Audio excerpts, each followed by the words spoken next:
Hola, mi nombre es Herb Douglas y se me ha pedido que presente a Robert Whelan, una leyenda viva de nuestro tiempo. Hemos tenido muchas peticiones de cientos de miles de personas alrededor del mundo para precisar algunos aspectos de la historia que se han convertido en aspectos muy especiales para la denominación adventista y que se centran en el año 1888, así como 1844, dos fechas que están verdaderamente integradas en la historia adventista.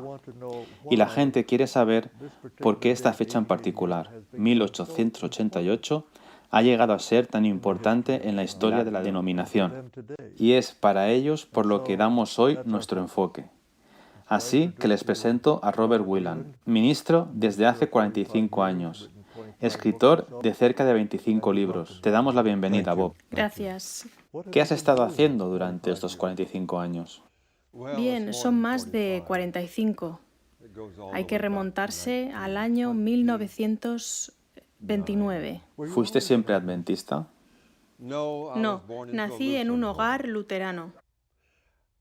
Y después nos mudamos. Mi familia se mudó a una ciudad en la que no había iglesia luterana y fuimos a la iglesia presbiteriana. Y descubrí la verdad del sábado en la escuela dominical presbiteriana. Muy bien, toda una historia. Y me posicioné a favor del sábado. Era el único chico adventista en mi instituto durante 4 años. Así que empecé a tener luchas. ¿Por la tarde del viernes? Sí. Tocaba el violín bastante bien en aquellos días. Me pidieron que tocara en una fiesta o algo así y yo no pude hacerlo. No podía ir a ninguno de los muchos partidos que se hacían. Llamaba la atención por ser el bicho raro, continuamente durante toda la época del instituto. Después, en mi último año, la facultad me pidió que representara a nuestro instituto en el certamen académico del estado de Florida en literatura inglesa y gané el primer lugar en el estado de Florida. ¡Qué bien! Eso me dio 2 becas. ¿Dónde? En la Universidad Stetson y la Universidad de Florida. ¿Pero? Pero tuve una especie de padrino, el vicepresidente de la Conferencia General, que me conocía desde que era un niño, y me sacó inmediatamente de la Southern Union College para mantenerme lejos de esas 2 universidades. Te quedaste sin beca. Y entonces trabajé transportando cemento mojado en una carretilla y en otros 23 trabajos más para labrarme un camino en la universidad para que pudiera aprender cómo ser un misionero. Así que te graduaste. Me gradué en 1939. ¿Y continuaste? ¿En qué trabajo? Bien, una gran historia. No había trabajo, ningún trabajo. Los años de la depresión. No, ese no era el problema. No lo era. Ya había descubierto el mensaje de 1888. ¿Cómo ocurrió eso? Bien, era mi último año en la universidad. Nuestro profesor de Biblia, Lindsay A. Simmons, que había conocido a Ellen White personalmente en Australia, nos dijo un día que el evangelista más famoso que teníamos, que siempre vestía un traje blanco, atraía la atención, y que bautizaba a gente a cientos, nunca entendió los 2 pactos. Y eso me chocó. Le pregunté que si ese pastor no entendía los 2 pactos, entonces ¿quién lo haría? Y él miró al techo y miró de aquí para allá y dijo, pues no sé quién lo hará. Y yo dije, ¿dónde podríamos aprender sobre eso? Y lo he revisado recientemente.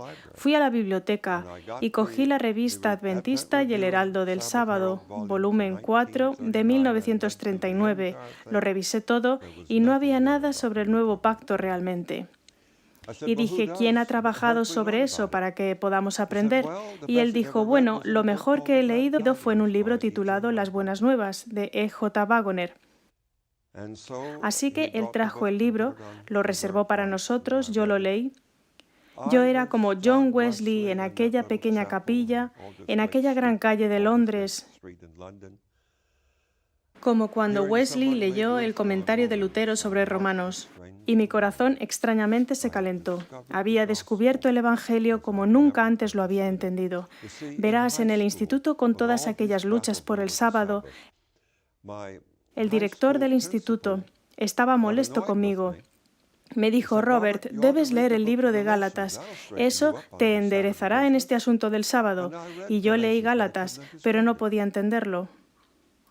Fui a todos los campestres cada año, a la iglesia cada sábado. Nadie me explicó jamás Gálatas. ¿Ningún ministro? No. ¿Algún profesor? Nunca escuché un sermón sobre Gálatas. ¿Y entonces qué pasó? Cuando leí ese libro, comprendí al menos algo de lo que el Evangelio realmente es.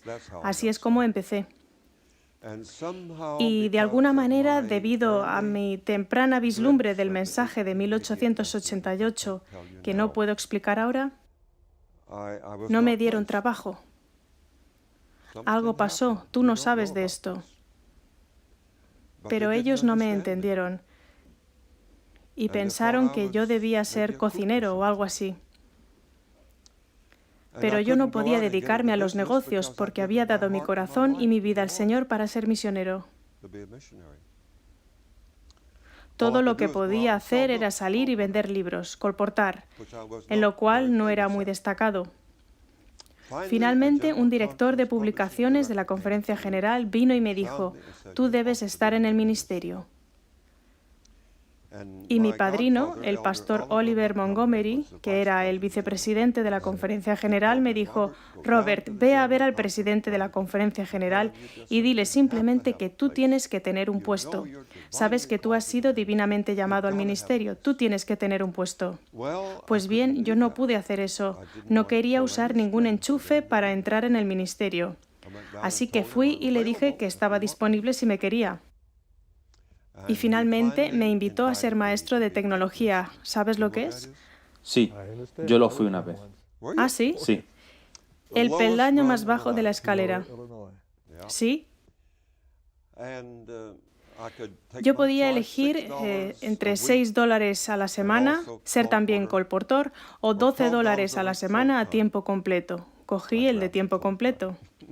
Eso está muy bien. Y así es como empecé en el ministerio, gracias al Señor. ¿Y después?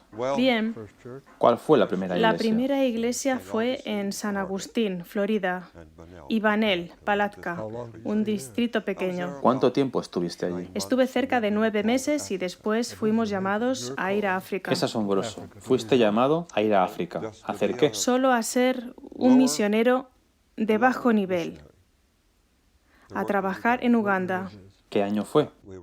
Fuimos llamados, fuimos allí en 1945. ¿Alguien te dijo lo que tenías que hacer?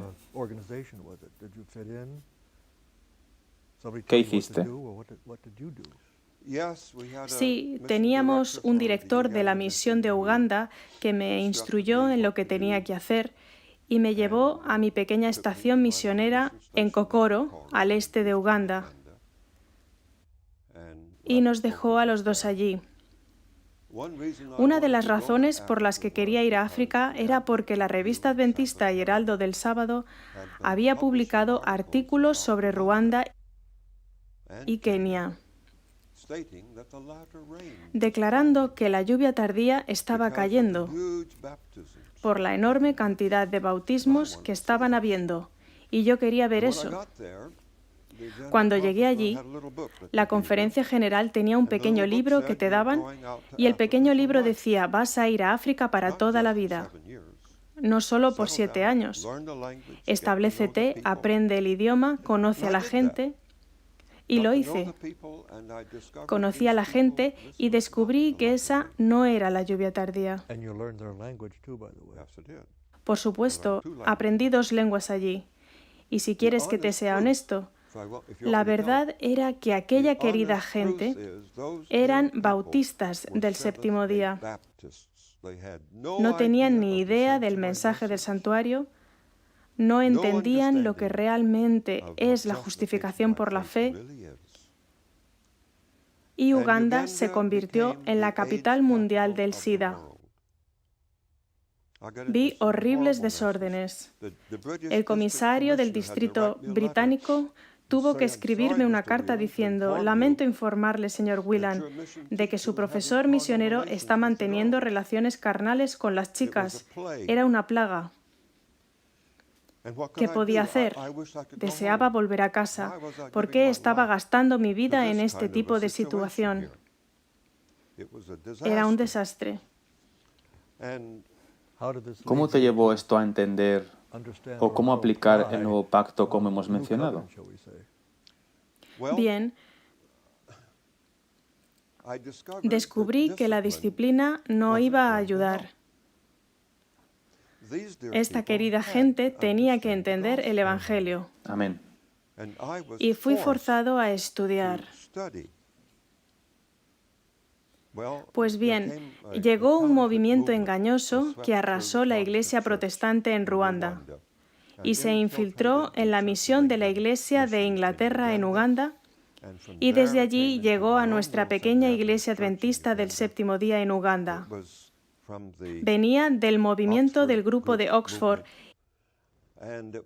y parecía traer un reavivamiento y traer gozo y autoestima.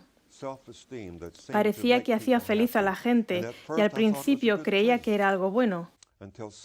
Hasta que alguien, bien, ellos te decían que los cristianos normales están en un nivel bajo, pero que los cristianos reales estaban en un nivel más elevado. Eran los únicos que decían: somos salvos, soy salvo, aleluya. Y cantaban una pequeña canción y bailaban dando unos saltos. Entonces estaban en ese nivel más elevado. Y alguien me indicó que en el libro Palabras de Vida del Gran Maestro se nos dice que nunca pensemos en decir soy salvo. Eso es engañoso. Y yo me di cuenta que estaba equivocado. Y me tomé el trabajo de estudiar, y cuanto más estudiaba, más me daba cuenta de lo que estas personas necesitaban comprender. Y era lo que ocurrió en la cruz. No estuvimos mucho, 3 años.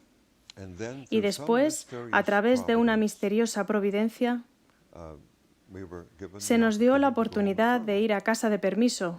Fuimos allí para 7 años, pero técnicamente estábamos bajo la División Europea del Norte, que te daba solo 3 años y medio, y después 6 meses de permiso, y elegimos esto.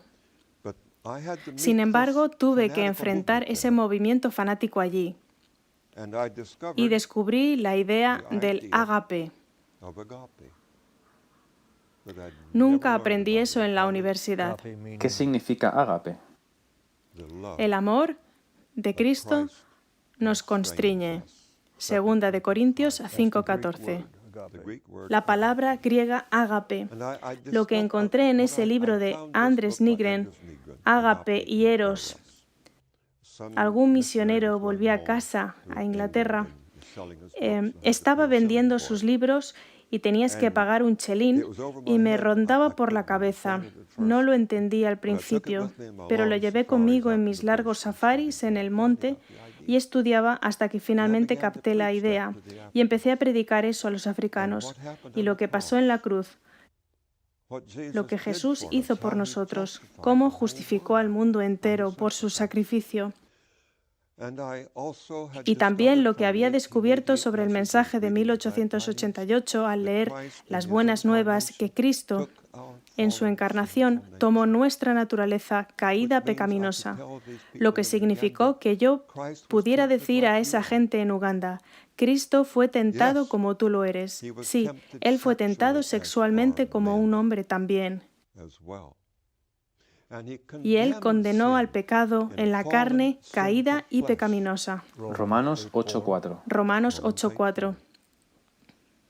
Y empecé a predicar eso. Y el Señor bendijo. Por primera vez vi lágrimas cayendo de las mejillas de los africanos. ¿Por qué? Porque prediqué sobre lo que había ocurrido en la cruz. Sus corazones fueron conmovidos. Algo estaba pasando. Ahora bien, yo no trastorné el mundo, no estoy diciendo eso, pero descubrí que la predicación de la cruz impacta los corazones humanos. Después volvimos a casa de permiso. ¿Y te digo lo que pasó? Obviamente. ¿No fuiste a plantar patatas? Fui al seminario, a nuestro seminario teológico, que entonces estaba en Takoma Park. Y me matriculé en la clase de justificación por la fe, ¿Por qué? porque quería aprender sobre eso. El profesor era una persona maravillosa. Nunca antes le había escuchado predicar. Solo tenía 33 años, como yo. Y al principio pensé, este hombre es nuestro Josué, que nos guiará a la tierra prometida. Era absolutamente maravilloso.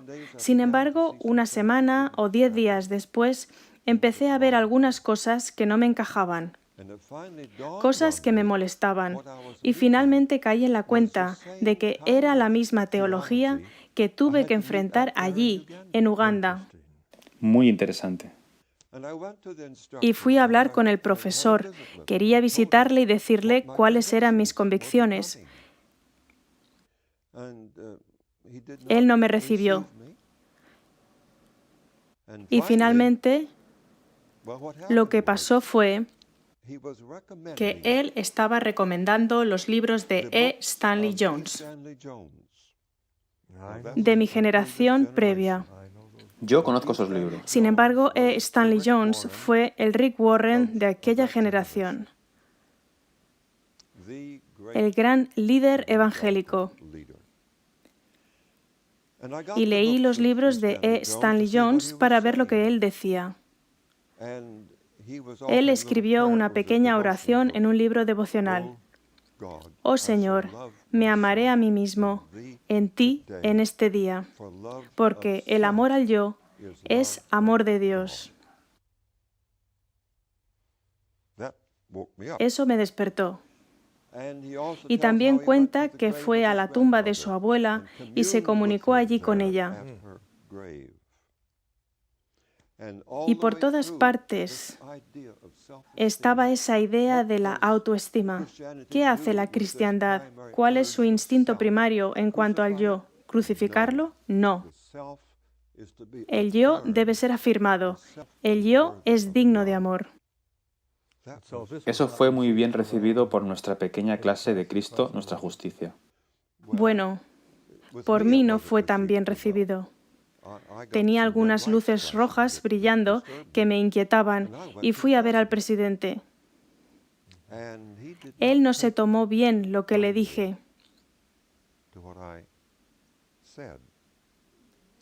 Y ahí empezó para mí estos 50 años y alguno más de pruebas y a menudo de ser malentendido, a lo que te referías hace un momento.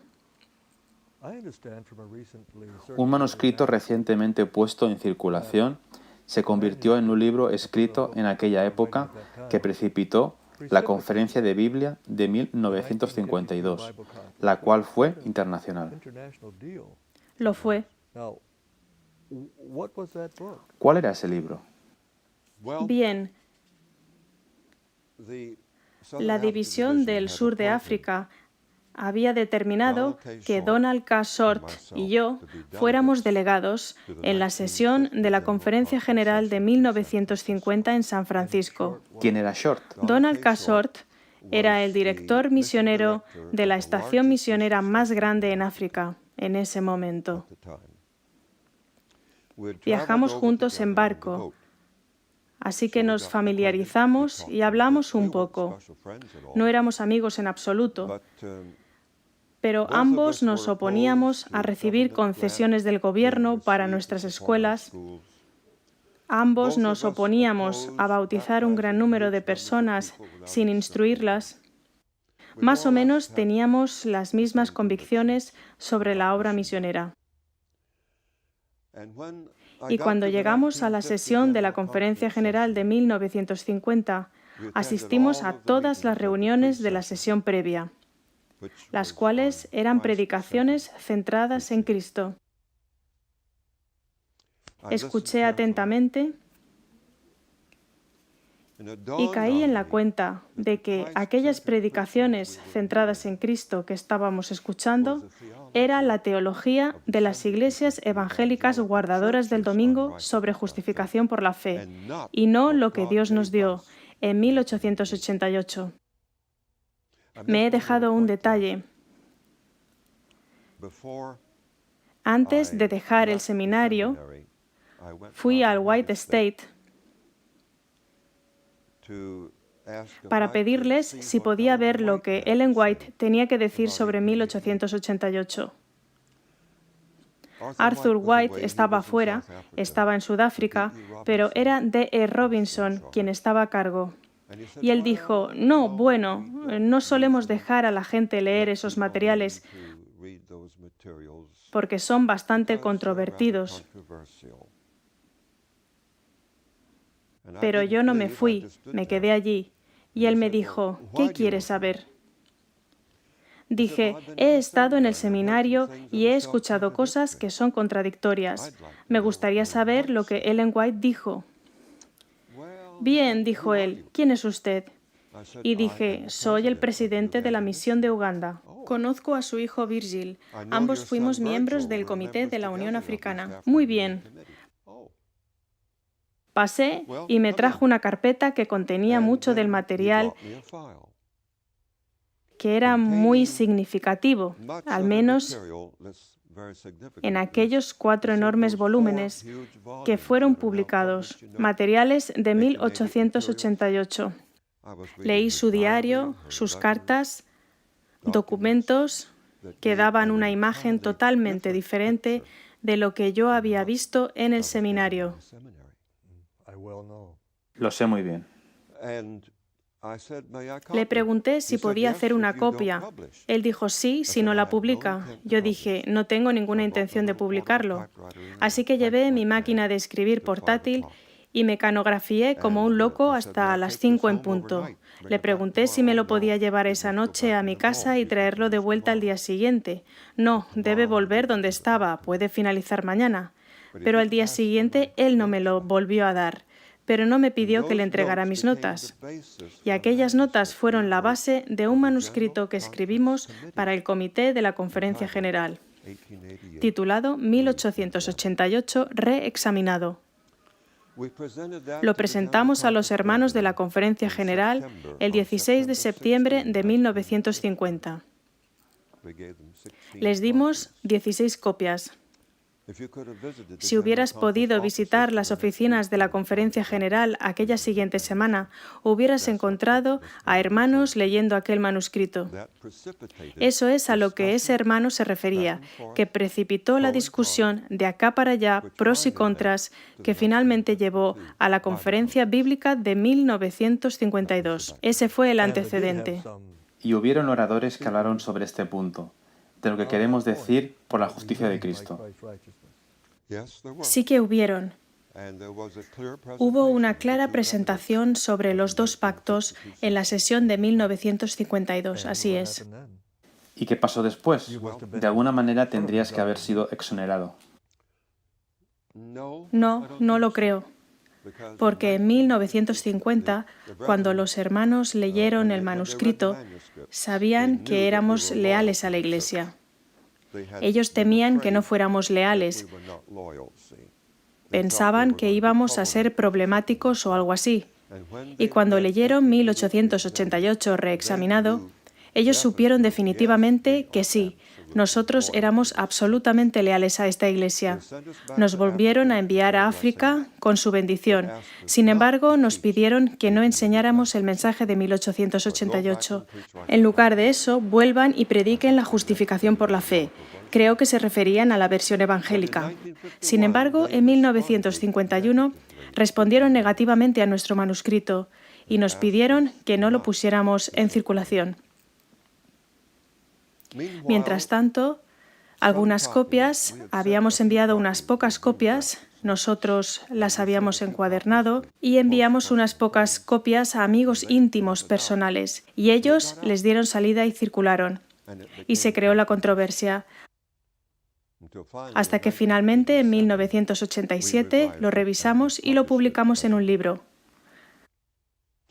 Así que este es el antecedente de 1888. ¿Tienes algunos detalles significativos entre 1952 y los años 70, podríamos decir? ¿Te afectó de alguna manera en lo que respecta a la correspondencia que mantuviste con el liderazgo de la Conferencia General? Tuvimos una constante correspondencia con la Conferencia General. Recibimos cartas que eran muy críticas. Se oponían fuertemente a las posiciones teológicas que habíamos extraído de los escritos reales de Jones y Wagoner. ¿Dudaste en cuanto a si realmente debías dejarlo y predicar Daniel 2 o algo así? Pero seguiste centrado en lo que pensabas que era el mensaje que necesitaba la Iglesia Adventista del Séptimo Día y el que el mundo necesita. En cuanto a qué clase de Dios estaba a cargo del universo. ¿Qué tipo de Dios moriría en una cruz? ¿Y qué significa todo esto para nosotros en cuanto a prepararnos para la traslación?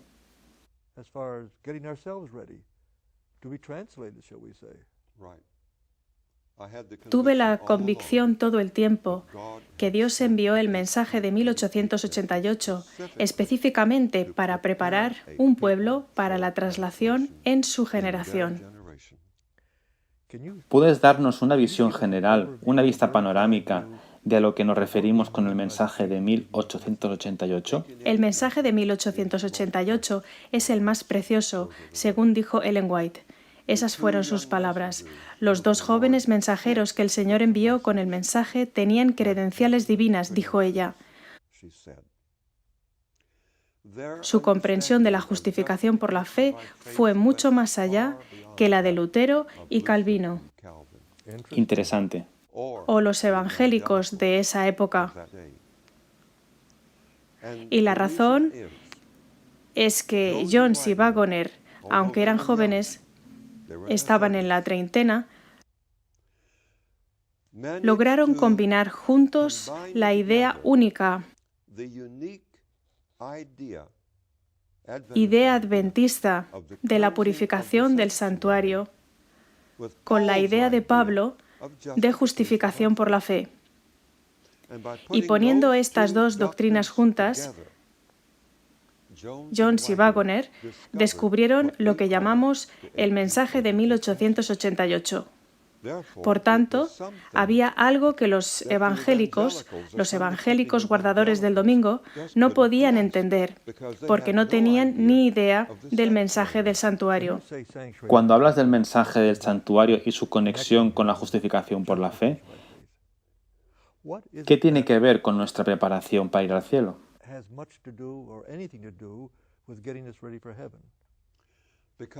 Porque el santuario celestial nunca podrá ser purificado hasta que, en primer lugar, todos los corazones del pueblo de Dios sean purificados. En otras palabras, somos un poco como ese santuario del que Dios está preocupado. Hay un santuario en el cielo. Hay literalmente un santuario en el cielo. Pero el sumo sacerdote nunca podrá tener éxito en la purificación de aquel santuario, del registro de nuestros pecados, antes de que, en primer lugar, todos esos pecados sean erradicados del corazón humano. Así que no se trata de pecar y arrepentirse y volver cada sábado, arrepentirse otra vez y después volver a pecar más. La idea general en la Iglesia hoy, siento decirlo, es que es imposible vencer realmente el pecado per se. Lo mejor que puedes hacer es continuar arrepintiéndote. Y solo decir a la gente que Jesús pagó por todo de todas maneras. Estoy intentando diferenciar entre lo que dices, lo que están diciendo Jones y Wagoner y lo que la Iglesia evangélica dice. La Iglesia evangélica dice, Jesús te perdona. Y tú vas y vuelves a pecar, porque tú nunca podrás realmente vencer al pecado per se. Jones y Wagoner dijeron que la doctrina adventista de la purificación del santuario significa que es posible vencer así como Cristo venció. Es posible para una generación prepararse para ser trasladados. ¿Y es bíblico? Jones y Wagoner dicen que es bíblico. Estoy completamente convencido que es bíblico. Es una enseñanza de este libro santo. ¿Puedes darnos un texto que lo exprese Sí. claramente? Quizá Apocalipsis 3:21. Bien, parece que empezaremos aquí con un pequeño estudio bíblico. Apocalipsis capítulo 3,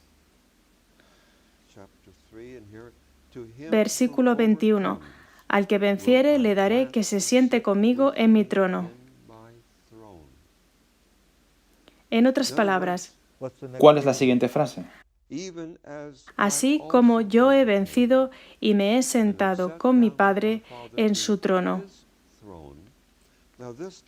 Encontramos algo tremendo aquí. En primer lugar, es posible vencer incluso como Cristo venció. Y número 2, nos dice que Cristo venció. En otras palabras, Cristo tenía una constante lucha con el yo, como nosotros tenemos una lucha con el yo. Y mientras que nosotros cedemos al yo, cedemos a la voluntad del yo. Jesús nunca lo hizo. Él siempre condenó al pecado en nuestra carne caída y pecaminosa. Y número 3, aquellos que venzan estarán invitados a participar con Cristo en los últimos eventos de la historia humana. Serán invitados a sentarse con Él en su trono, aparentemente como miembros, de alguna manera, del Congreso Celestial o Parlamento. Tendrán una responsabilidad en poner fin al gran conflicto entre Cristo y Satanás. Me gustaría hablar de esto más tarde, porque tenemos poco tiempo ahora.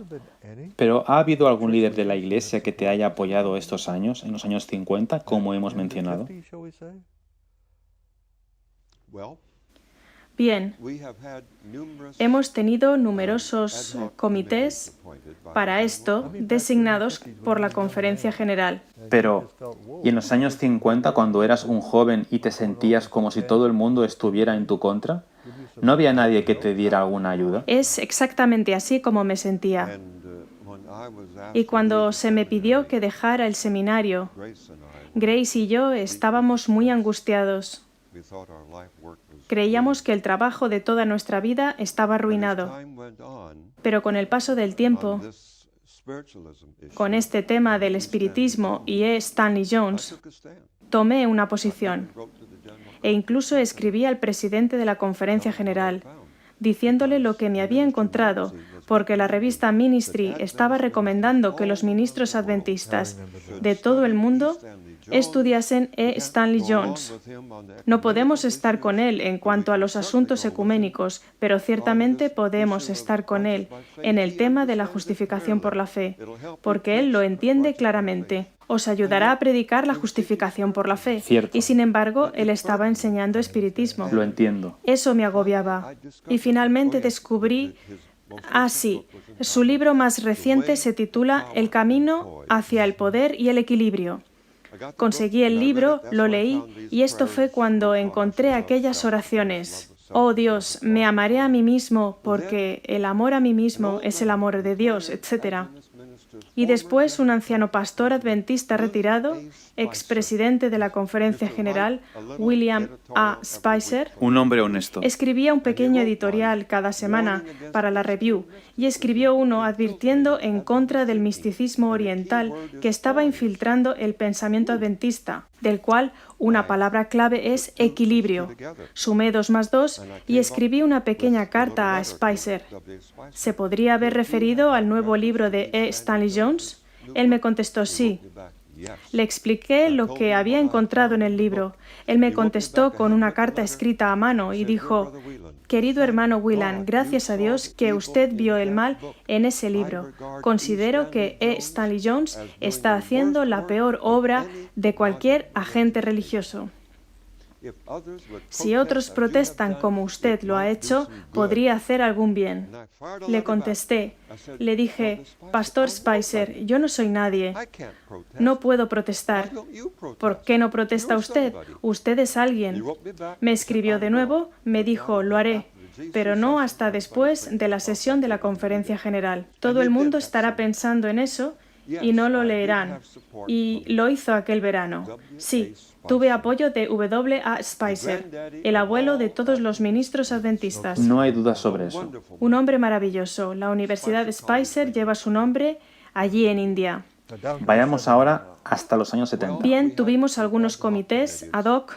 Parecía que los hermanos de la Conferencia General no podían dejar de lado esta cuestión. Correcto. Siguieron enviándonos cartas y presionándonos. Y bien, el problema es que 1888, reexaminado, acabó llegando a Australia y suscitó alguna controversia allí. No teníamos nada que ver con eso, pero los hermanos estaban angustiados por eso y esperaban que pudiéramos retractarnos, volver atrás o algo así, para acallar las protestas de la gente. Sí, y por esa razón se convocaron varios comités para eso. Se convocó uno en 1972, un comité bastante grande, compuesto por la inteligencia de nuestro mundo académico y el liderazgo de la Conferencia General. Y ambos, Short y yo, estábamos allí y fuimos interrogados. La reunión duró toda una semana. Y esto te sorprenderá. Los hermanos bajaron allí en el Santo Sábado y abrieron las oficinas de la Conferencia General para que el comité continuara el sábado por la tarde. Estaban tan molestos por este tema y me preguntaste si tuvimos algún apoyo. Pues bien, la totalidad del comité, que era un grupo bastante grande, se oponía totalmente a nosotros, excepto dos. Hubo dos hombres que se levantaron temprano por la mañana y reescribieron lo que ellos entendieron que eran nuestras tesis y nos apoyaron en una manera hermosa. Me acuerdo que yo estaba allí, lo vi todo. Ahora te diré quiénes fueron esos dos. Uno era Marvin Maxwell, el hijo del tío Arthur, y el otro fue Herbert Douglas. Un tiempo interesante, pero hemos tenido algunos vicepresidentes de la Conferencia General que realmente nos apoyaron, aunque es posible que no hayan querido salir adelante. Ellos no salieron del armario. Correcto, pero nos apoyaron. Y sí, hoy en día tenemos muchos pastores que nos apoyan. Hay uno que es pastor de la iglesia Hayward, justo aquí en el norte de California, que nos apoya maravillosamente. Hizo un estupendo escrito. Y hay otro pastor de la iglesia de Oakhurst, que es miembro de nuestro pequeño comité, y después pastores esparcidos por aquí y por allá, que abiertamente se identifican con nosotros. Pero hay muchos pastores que leen nuestros escritos y dicen amén.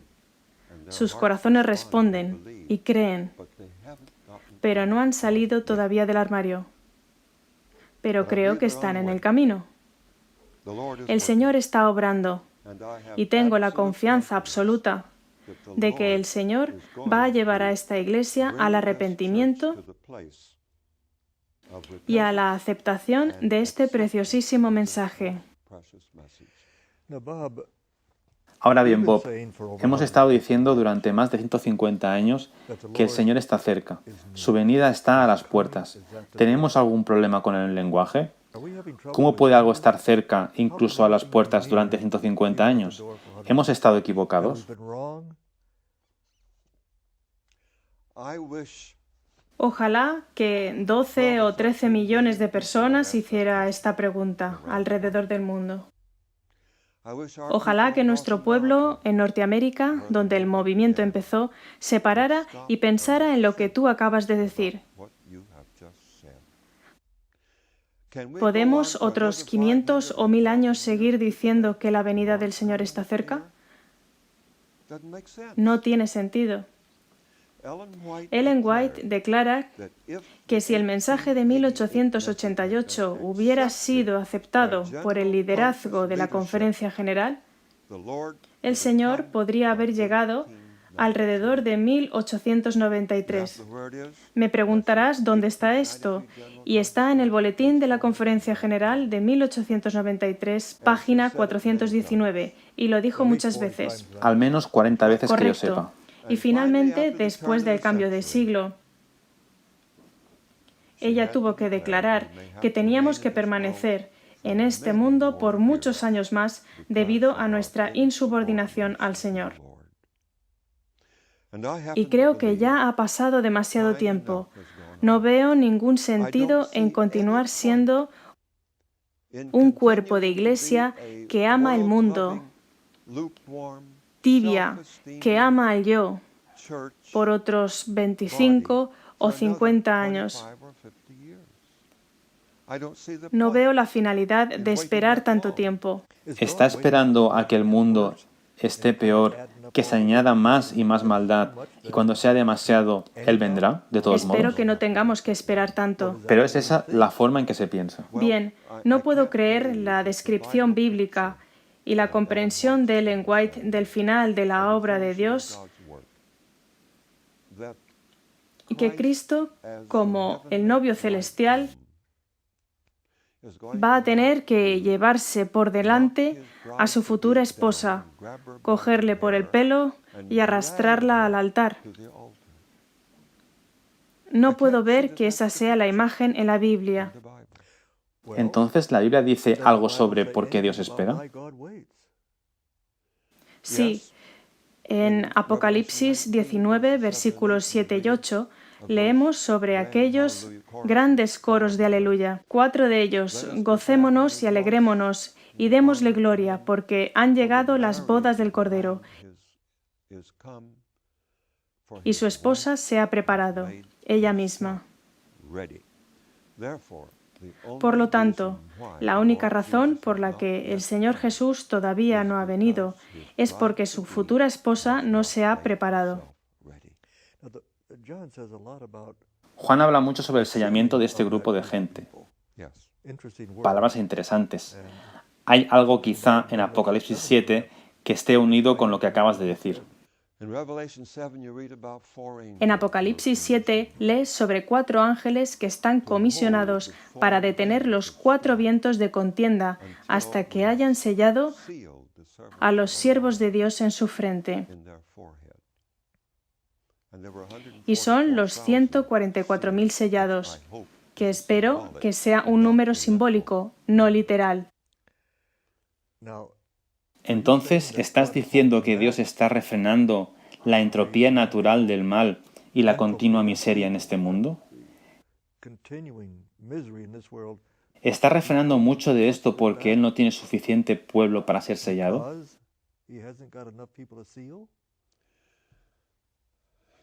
Sí, Esta es una respuesta profunda, cuando dices sí. y no solo suficiente pueblo sellado. Quizá nadie esté sellado todavía, no lo sé.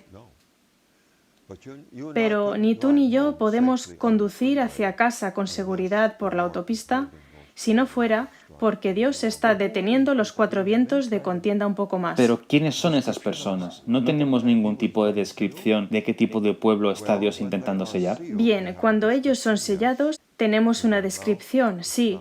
En sus bocas no fue hallada mentira, pues son sin mancha delante del trono de Dios. ¿De dónde sacas eso? No lo digo yo ni Ellen White, lo dice la Biblia. Apocalipsis 14, versículos 4 y 5. Un grupo de personas que vence como Cristo venció, que le siguen por donde quiera que va. Donde quiera que la verdad los dirija. Donde quiera que la verdad los dirija. El yo es crucificado con Cristo. ¿Eso es lo que el sellamiento significa? Que puedo poner mi sello de aprobación en ti. Correcto. Puedo confiar en ti. Correcto, hay personas que están crucificadas con Cristo. En otras palabras, para mí dice que hay personas que finalmente entienden lo que ocurrió en la cruz, cuando Jesús murió. ¿Qué dice que Él escribe en sus frentes? Escribe el nombre del Padre. ¿No sería maravilloso tener escrita su firma en la frente de todos? Eso se hará. Este es mi pueblo. Puedes confiar en ellos. Espero que no sea un número literal. Un día me puse a calcular, ya sabes, si era un número literal, y sería 1,7 personas de todo el condado de California. No tendríamos muchas posibilidades de entrar en este grupo. Espero que sean 144.000 categorías de personas que venzan. Podrían ser los primeros frutos también. Sí, En otras palabras, hay algo sobre el mensaje de 1888 que acelera este proceso del sellamiento de las personas, para que Dios pueda decir: finalmente hemos llegado al momento en que el plan de salvación ha sido vindicado. así lo creo.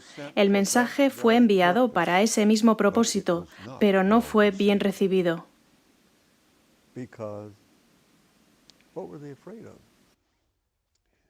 Bien, hubo una serie de factores involucrados. Por un lado, los líderes de la Iglesia eran hombres con pelo canoso y los dos mensajeros que trajeron este preciosísimo mensaje eran jóvenes. Mira que nosotros tenemos el pelo canoso ahora. Lo sé, lo cual significa que tú y yo estamos en una situación muy peligrosa, porque son los hombres viejos los que hacen estúpidos errores. Mi constante oración es: oh Señor, por favor, oro el Salmo 71, oh Señor, ahora que soy viejo y canoso, no me abandones. Por favor, tómame de la mano y no me dejes tropezar y hacer algún estúpido error que arruine el trabajo de toda mi vida. Vamos a ponernos serios. ¿Qué eran estos hombres que trabajaban 80, 90 horas a la semana, Sí, que devolvían su diezmo fielmente, que realmente dedicaban su vida al liderazgo de esta iglesia, sin moteles, sin autopistas fantásticas? ni siquiera restaurantes, comían solo un almuerzo. ¿Por qué estos buenos hombres tendrían miedo de lo que estos jóvenes Jones y Waggoner estaban diciendo? Bien, la única respuesta posible es que ellos estaban inmersos en el antiguo pacto. Nunca entendieron verdaderamente el nuevo pacto. Ellos amaban el sábado. Sí, ellos guardaban el sábado, pero había una preocupación egocéntrica que les motivaba. Expresa tu opinión aquí. Bien, una preocupación egocéntrica. Habían renunciado a propiedades en esta tierra con la esperanza de obtener propiedades en el cielo. No estoy diciendo que esté mal tener el deseo de ser salvo y tener una mansión en la Nueva Jerusalén. Pero cuanto más cerca estés de la cruz de Cristo, menos pensarás en la mansión en la Nueva Jerusalén. El amor, que es ágape, cuando Juan dice en 1 de Juan 4:8 que Dios es ágape, él usa esta palabra. Dios es amor y usa la palabra ágape.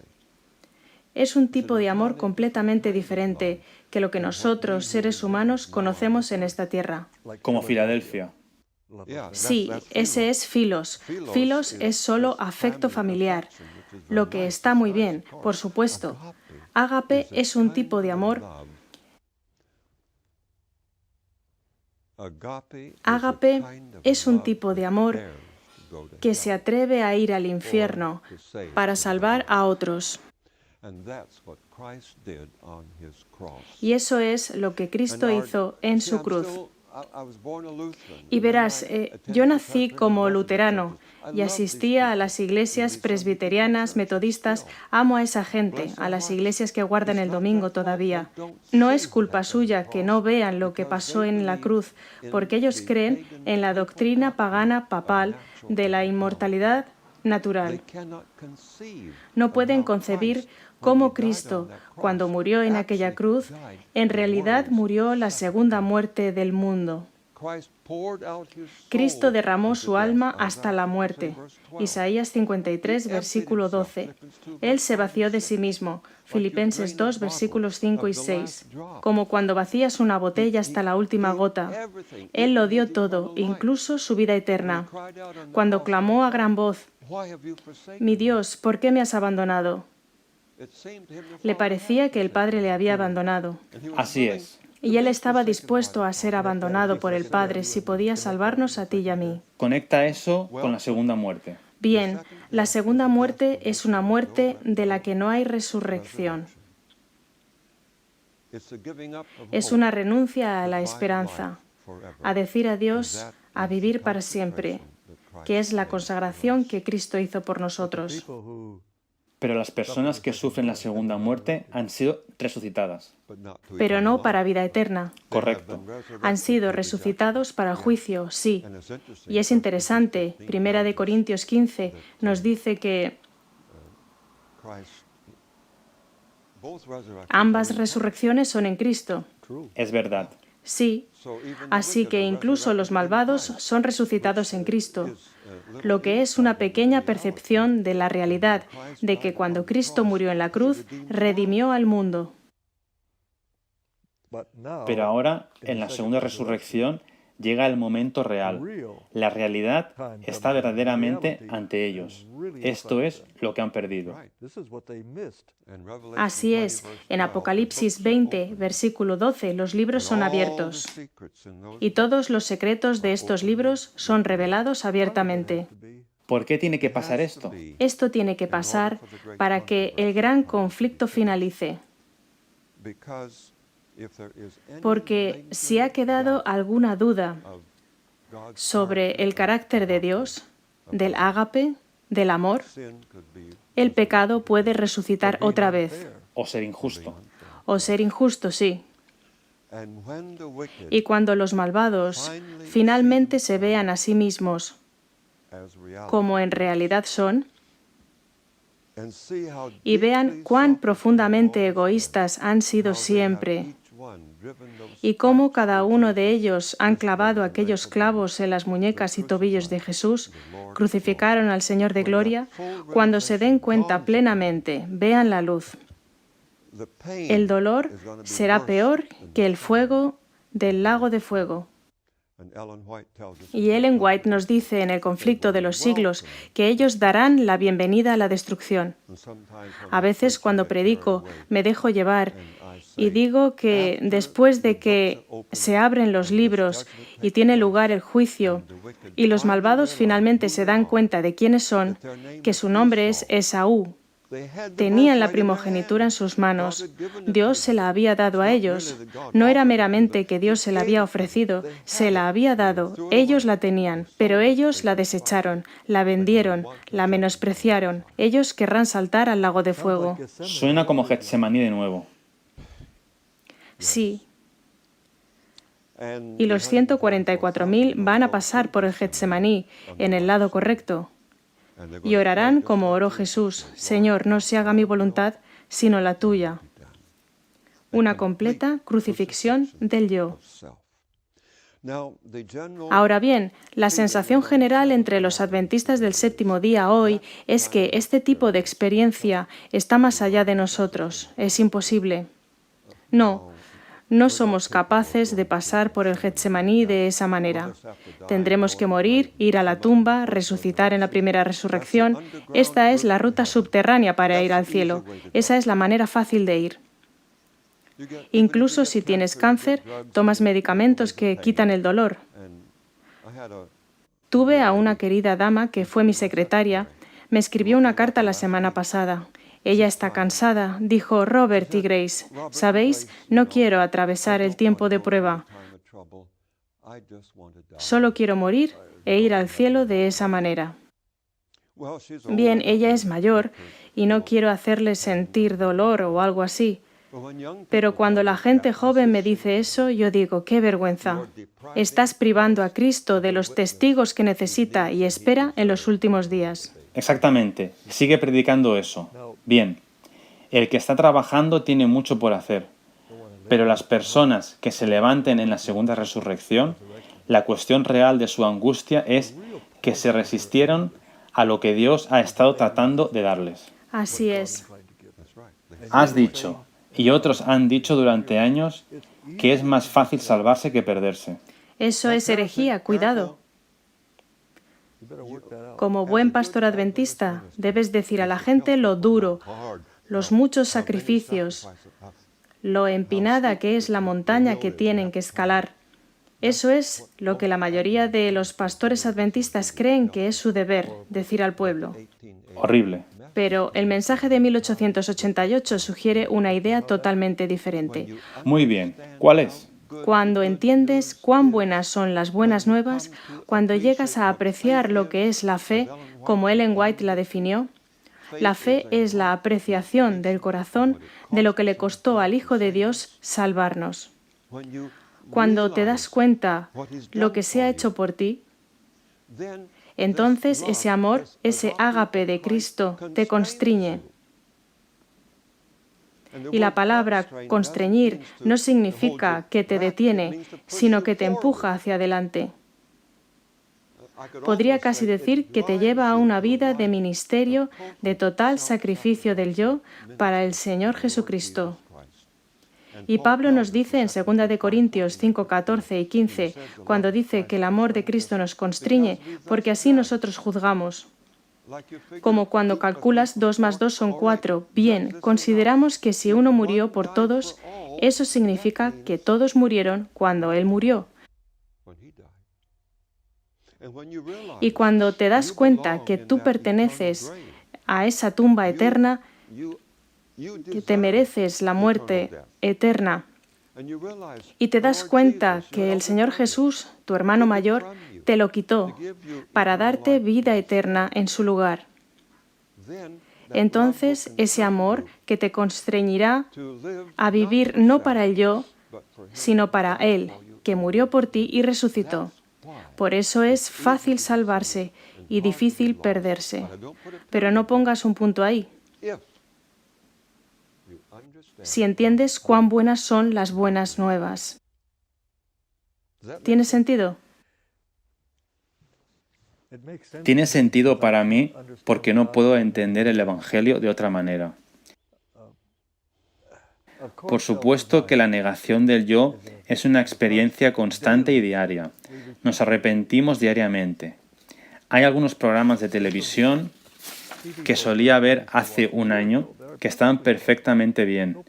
No había nada malo en ellos. Ya no tengo tiempo de ver la televisión. Estoy arrepentido de perder el tiempo en algo en lugar de estar haciendo algo mejor. Es una constante experiencia de arrepentimiento y por eso estoy resistiendo. Negación del yo. Sin embargo, tengo a todos los ángeles del cielo y al Espíritu Santo para ayudarme en eso.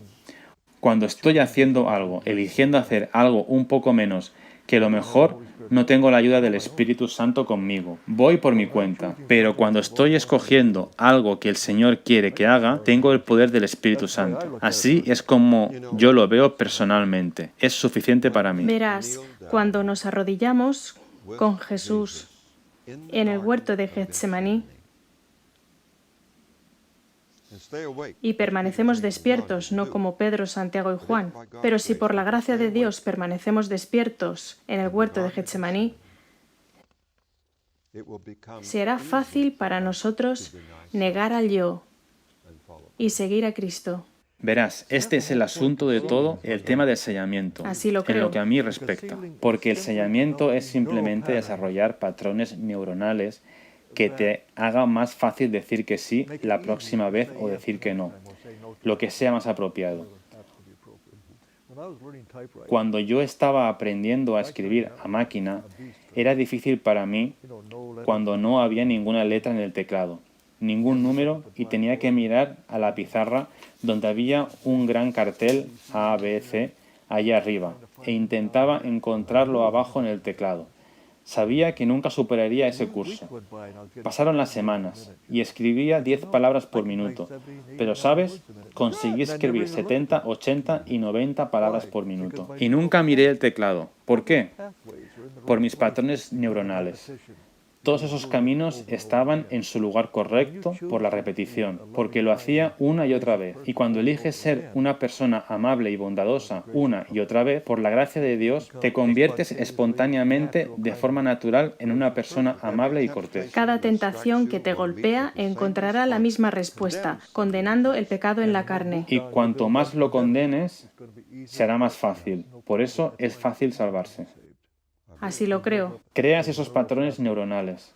Así Dios puede confiar en ti para siempre, porque tus rutas neuronales están tan incorporadas que no volverás a decirle que no otra vez. Ahora bien, esa idea de que es más fácil salvarse que perderse fue para mí una idea totalmente nueva. Durante toda la etapa universitaria y durante todo el seminario, nunca escuché esta declaración hasta que lo leí en los escritos de Jones y Wagoner.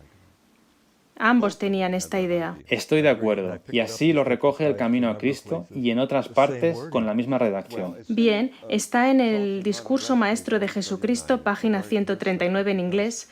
Hay una declaración muy clara, porque la mayoría de la gente tiene la idea que Ellen White está especializada en decir lo duro que es seguir a Jesús. La gente tiene esa idea, que ella lo hace aburrido y lo más difícil posible. Eso es porque no leen sus escritos.